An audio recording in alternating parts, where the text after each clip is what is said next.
Dengue के डंक से दहशत का माहौल। JLN-MCH में 54 बेड आरक्षित। सिविल सर्जन बोले पैनिक होने के बजाय सावधानी कारगर। बढ़ते डेंगू मरीजों को लेकर नगर निगम की कार्यशैली पूर्ण रूपेण उदासीन।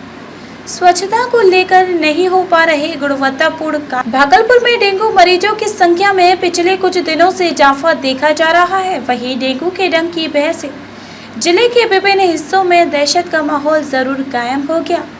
हालांकि जिला प्रशासन ने डेंगू को शिकस्त देने के लिए तैयारी में लगी हुई है।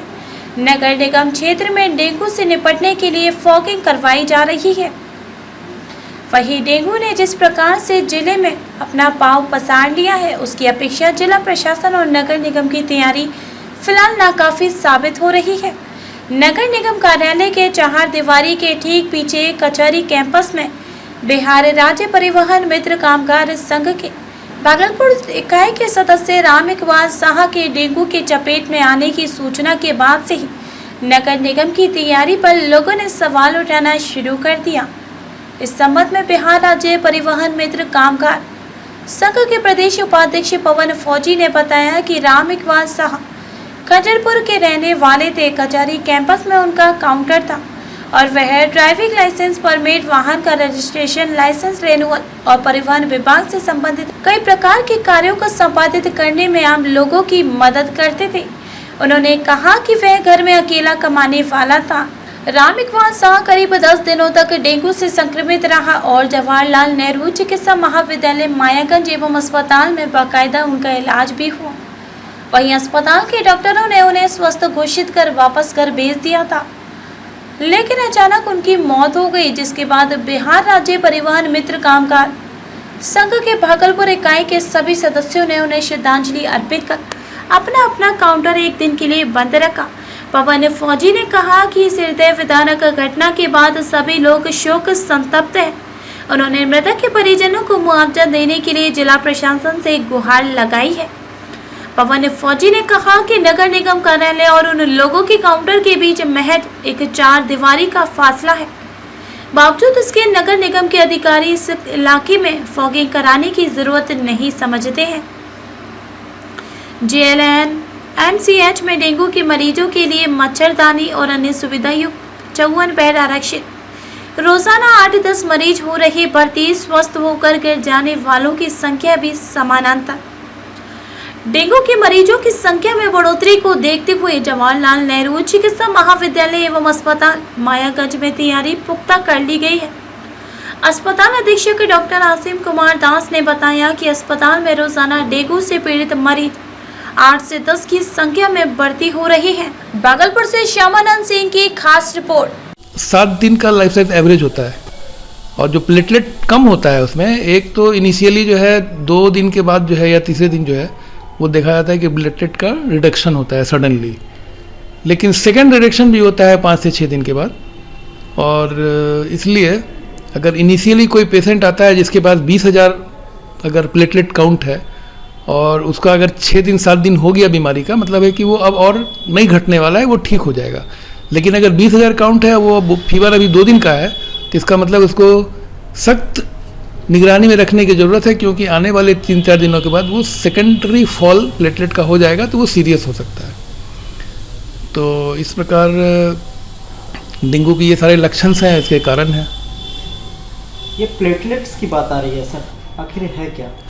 प्लेटलेट जो है जैसे RBC WBC प्लेटलेट्स जो है वो ब्लड में एक एलिमेंट है, कंपोनेंट है। रक्त, लाल रक्त कणिकाएँ, सफ़ेद रक्त कणिकाएँ। लाल रक्त कणिकाएँ ऑक्सीजन कैरी करती हैं। श्वेत रक्त कणिकाएँ जो कि इन्फेक्शन के लिए लड़ने की क्षमता रखती हैं। और जो प्लेटलेट होती हैं वो कैपिलरीज को, जो पोर्स होते हैं उसको ब्लॉक करके ब्लीडिंग को रोकती है। तो ये नॉर्मली जो है ये प्लेटलेट्स के द्वारा ये पोर्स बंद रहते हैं, और जब प्लेटलेट्स की सडन बहुत ड्रेस्टिकली फॉल हो जाता है तो ये पोर्स खुल जाते हैं और उस कैपिलरी के थ्रू ब्लड जो है वो आउटपोरिंग हो जाता है और वहाँ पे फैलने लगता है। खाने पीने में क्या एहतियात बरतनी चाहिए? डेंगू के मरीज को खाने पीने से बहुत लेना देना नहीं है, लेकिन चूँकि बताया हमने कि एक्यूट कैटाबॉलिज्म होता है और इम्यून डिफिशियंसी पैदा करता है, जिससे मरीज बहुत कमज़ोर हो जाते हैं। इसलिए हाई प्रोटीन और विटामिनियस न्यूट्रिशियस डाइट खाने की ज़रूरत है। और बाकी अगर उनको ज़्यादा वॉमिटिंग का प्रॉब्लम नहीं है, ज़्यादा लीवर इन्वॉल्व नहीं हुआ है, ज़्यादा सिम्टम्स नहीं है, तो वो अपना नॉर्मल खाना खा सकते हैं, सप्लीमेंट विटामिन लेंगे अपना। किस तरह की नियमित जांच करानी चाहिए? डेंगू का देखिए इनिशियली जो है, जो कॉमनली अवेलेबल है इमीडिएट, वो है rapid antigen test, kit test, NS1, IgG और IgM। तो रैपिड एंटीजन NS1 जो है वो उसको भी पॉजिटिव होने में 2 से 3 दिन लग जाते हैं, और जनरली पेशेंट भी 2 दिन के बाद ही पहुंचता है। हालांकि अर्लीस्ट NS1 पॉजिटिव होने का है वो एलाइसा डेंगू NS1 पॉजिटिव होना, जो कि भारत सरकार द्वारा मान्यता प्राप्त है, उसको हम लोग मानते हैं कि कन्फर्मेटरी, और NS1 जो रैपिड एंटीजन किट है उसको हम लोग मानते हैं सस्पेक्टेड। हालांकि ये NS1 जो रैपिड एंटीजन किट टेस्ट होता है वो भी मोर और लेस वो डेंगू ही है, और आंकड़ों के हिसाब से भले ना हो, लेकिन लक्षणों के हिसाब से वो डेंगू है क्लिनिकली। एक मरीज को अस्पताल कब भर्ती होना चाहिए अस्पताल में? देखिए, मरीज को भर्ती तब होना चाहिए जब बुखार उसका डाउन नहीं हो रहा है, हाई फीवर हो रहा है। तो हाई फीवर के कॉम्प्लिकेशंस के कारण अगर कहीं कुछ शरीर में प्रॉब्लम हो जाए, तो उसको फीवर डाउन करने के लिए कोल्ड स्पॉन्जिंग से लेकर पैरासीटामोल इंजेक्शंस या टैबलेट्स, या उसका जो IV स्लाइन आता है पैरासीटामोल का ड्रिप, तो इन सब चीज़ों से हम फीवर को डाउन करते हैं। फीवर अगर नहीं डाउन हो रहा है तो हम घबरा के एडमिट करते हैं। दूसरी बात है कि अगर हम देख रहे हैं कि रेड पैचेज दिखाई पड़ रहे हैं चारों बगल, आँख लाल हो गया है, तो संभावना लगती है कि कहीं ब्लीडिंग हेमोरेजिक प्रॉब्लम तो नहीं हो रहा है, तो उसमें इमीडिएटली हम भर्ती कर देते हैं। या फिर अगर प्लेटलेट काउंट अगर जैसा हमने बताया कि 20,000 है और 2 ही दिन का बुखार है, तो उसको तो मस्ट एडमिट करना है। या ऐसे भी 50,000 40,000 के नीचे अगर आ रहा है तो उनको प्रिकॉशनरी एडमिट कर देना चाहिए। लेकिन अगर 7वें दिन 8वें दिन अगर 40,000 प्लेटलेट है, तब मैं समझता हूँ कि वो अब रिकवर करने वाले स्टेज में पहुँच चुका है, उसको एडमिट करने की ज़रूरत नहीं है। अप्रोक्स पूरे बिहार में इस डेंगू से मरीज की क्या संख्या होगी सर? देखिए, बिहार में सबसे ज़्यादा डेंगू अभी मैं जैसा पटना नालंदा ज़िले में जो है ज़्यादा डेंगू फैला हुआ है, और भागलपुर में भी जो है अब इधर 3 दिनों से जो है पाँव पसार रहा है तेज़ी से। इनिशियली तो कम थे, और लेकिन अब हमारे यहाँ जवाहरलाल नेहरू मेडिकल कॉलेज अस्पताल में भी भर्ती मरीजों की संख्या जो है पिछले दिनों तो 32 तक पहुंच गई थी, अब भी 25-26 रोगी हैं हमारे यहाँ। और हालांकि कोई ऐसा बहुत ज़्यादा सीरियस नहीं है, लेकिन लक्षण हैं, उनको प्रॉब्लम्स हैं, और उनका दवा चल रहा है और वो ठीक हो रहे हैं। और दवा जो है इसमें कोई विशेष दवा नहीं है, वो सिम्टोमेटिक दवाएं हैं, और प्लस जैसे गैस बन रहा है तो गैस की दवा, अगर हम समझ रहे हैं कि लीवर कुछ डैमेज है तो लीवर को कॉम्पनसेट करने के लिए दवाएं देनी होगी, फीवर को डाउन करने के लिए दवा देनी पड़ेगी। अगर हमको लगता है कि जो है एंटीबायोटिक की ज़रूरत है सेकेंडरी इन्फेक्शन को चेक करने के लिए, तो 2 दिन बाद हम लोग एंटीबायोटिक भी ऐड कर सकते हैं। स्टेरॉयड का भी टाइम टू टाइम आवश्यकता पड़ने पर दिया जा सकता है। सर अपना परिचय दे दें। मैं डॉक्टर असीम कुमार दास, मैं अधीक्षक हूँ जवाहरलाल नेहरू मेडिकल कॉलेज अस्पताल भागलपुर में। डेंगू का प्रेजेंटेशन जो है इनिशियली हाई फीवर के रूप में प्रेजेंट करता है, साथ में बॉडी एक, और हाई फीवर की वजह से अगर वॉमिटिंग टेंडेंसी। डेंगू को डेंगू हेमोरेजिक फीवर कहा जाता है, क्योंकि ये एक वायरस के कारण फैलता है। उस वायरस के कारण बहुत हाई कैटाबोलिक एक्टिविटी होता है बॉडी में, जिसके कारण बहुत वीकनेस हो जाता है शरीर में।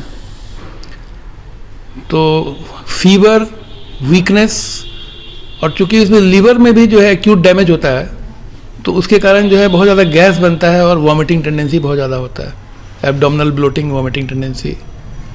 तो बेसिकली इन 3 चीज़ों के कारण ये हैवॉक हो जाता है।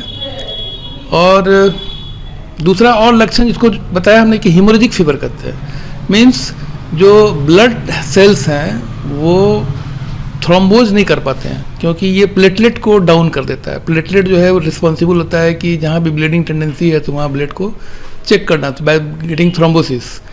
तो थ्रोम्बोसिस नहीं होता है तो ब्लड वेसल्स के जो कैपिलरीज होते हैं उससे जो है वो खून का रिसाव होता है, और वो अगर स्किन में होता है तो बाहर हेमोरेजिक पैचेज के रूप में, रेड पैचेज के रूप में दिखेगा।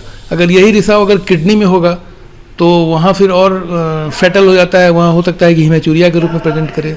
यही ब्लड का रिसाव अगर ब्रेन में होगा तो हो सकता है वो फिर ब्रेन में कलेक्शन होने के बाद जो है इंट्राक्रेनियल टेंशन बढ़ जाए, सर दर्द और एक ब्रेन एडिमा का लक्षण पैदा कर दे।